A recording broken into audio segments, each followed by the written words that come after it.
안녕하십니까. 대한민국 변두리에서 취업 컨설팅 같은 걸 하고 있는 변두리 컨설턴트 자명길 정도입니다. 반갑습니다. 오늘은 두 번째, 여러분들이 가장 어려워하는 질문 중에 하나인 학점이 낮은데 공부를 안 했냐, 또는 학점이 좋은데 너무 깍쟁이질만 한 것이 아니냐, 또 이런 질문들이 여러분들이 어려워하는 질문 중에 하나라는 정보를 수집해서 여기 대해서 한번 낱낱이 한번 양파가듯이 한번 까보려고 합니다. 학점이 낮네요. 뭐라고 물었어요. 근데 여러분들이 취업 컨설턴트가 아니고 여러분들 면접관이 아니지만 내가 학생으로서 가장 충실해야 될 게 뭐였어요? 학점이었다는 거죠. 근데 반대로 학점이 너무 높다는 것은 내가 대학 생활에서 어떤 누릴 수 있는 유의적인 관계, 어떤 팀워크의 관계, 우리나라는 더더욱더 입시를 준비하는 어떤 그런 과정에서 그런 관행들이 있기 때문에 그런 부분들이 많이 부족한 것을 채울 수 있는 게 없지 않았나, 이런 걱정을 하면서 물어본다고 여러분들은 생각을 한다는 거죠. 물론 그런 이유로 물어보는 것도 있지만 여러분들은 면접 때 검사 받는 게 아니라 대화를 하러 가는 겁니다. 의사소통에서 가장 중요한 것은 상대방이 여러분들한테 말을 했을 때 어떤 식으로 답변하냐가 중요하다는 거죠.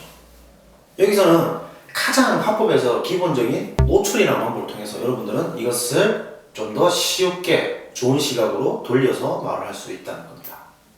홍동씨, 학점이 안 좋네요.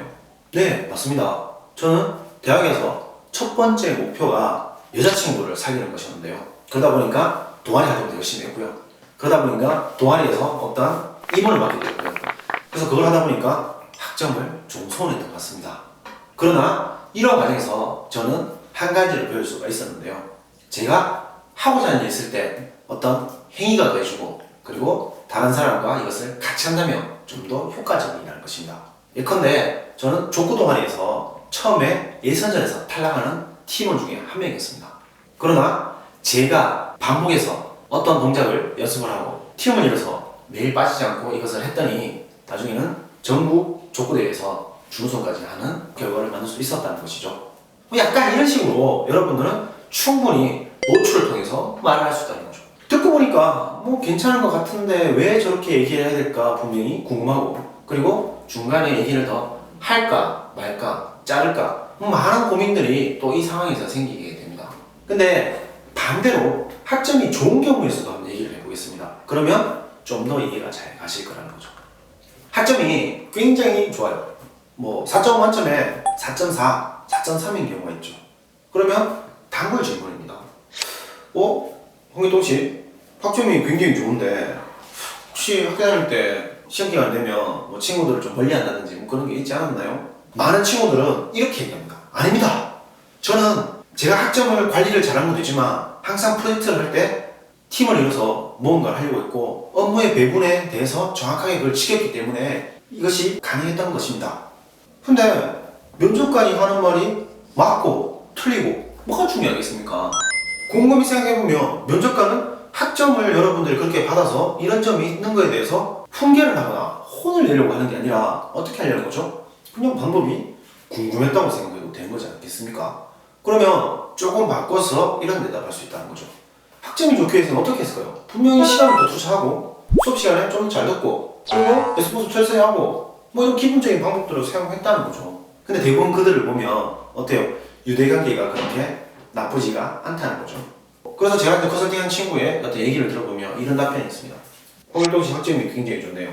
네, 맞습니다. 저는 시험 기간이 되면 항상 열심히 하는 부분도 있었는데요. 근데 제가 이 학점을 유지를 할 수 있었던 것은 저만의 비법 두 가지가 있었습니다. 첫 번째는 학과 행사가 열리면 모든 학과 행사에 참여하는 것이었고, 두 번째는 그때 알게 된 선배나 또는 그때 알게 된 어떤 같은 과의 사람들과의 연락을 끊임없이 지속했다는 겁니다.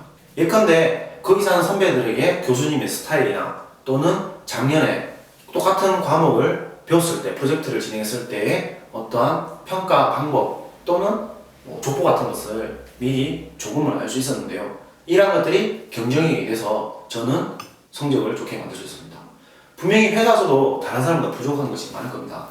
그때마다 저는 항상 회사 모임에 참여하고 다른 사람과의 관계를 중요시하고 업무를 한번 수행해 보겠습니다. 자, 그러면 학점이 안 좋은 것과 학점이 좋은 것에 어떤 공통된 부분도 여러분들 여기서 발견할 수 있었습니다. 뭐냐, 이 두 가지 다 자신의 어떤 행동을 얘기를 했다는 것입니다. 면접관은 여러분들한테 뭔가를 확인사살을 하려고 하는 것도 아니고요. 여러분들한테 뭔가에 대한 것을 거짓말을 찾아내려고 하는 게 아니에요. 여러분들과 더 대화를 나누고 그 속에서 더 여러분들을 탐색을 한 후에 이런 직무에 이 사람이 일을 할 수 있겠다는 것들을 예측을 하고 가능성과 가치관을 점치기 위해서 여러분들한테 이런 질문을 한다는 거죠. 면접관이 행여나 여러분 이런 질문 말고 더 어려운 질문을 했다고 쳐도 여러분들은 두려워할 필요 없습니다. 있는 그대로 답하시고 여러분들 거기서 배우고 느끼고 알아간 이런 부분들을 솔직하게 얘기를 하신다면 좀 더 좋은 효과가 된다는 거죠. 많은 커리어 컨설턴트들이 이런 방법이 아니라 뭔가 더 포장하고 좋은 것만 얘기하려고 합니다.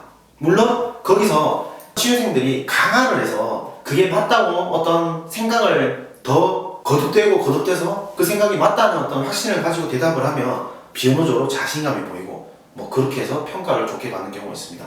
하지만 A라는 지원자, B라는 지원자, C라는 지원자 모두가 강화를 하고 있다는 거죠. 그렇게 해서는 안 됩니다. 내가 하고 있는 사실 그대로 기반을 해서 여기서 어떤 내 가치관적 부분들, 내가 이것을 행위를 했을 때 느끼고 배웠던 이런 부분들을 말을 한다면 여러분은 좀 더 편안한 어떤 상태에서 면접을 임할 수 있고요. 이런 것들이 반복되면 좀 더 좋은 결과를 만들 수 있다는 거죠.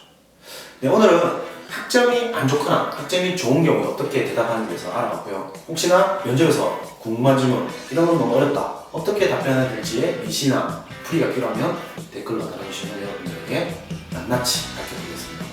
네, 대한민국 변두리 취업 컨설턴트 자백길의 정리였습니다. 여러분 고맙습니다. 안녕.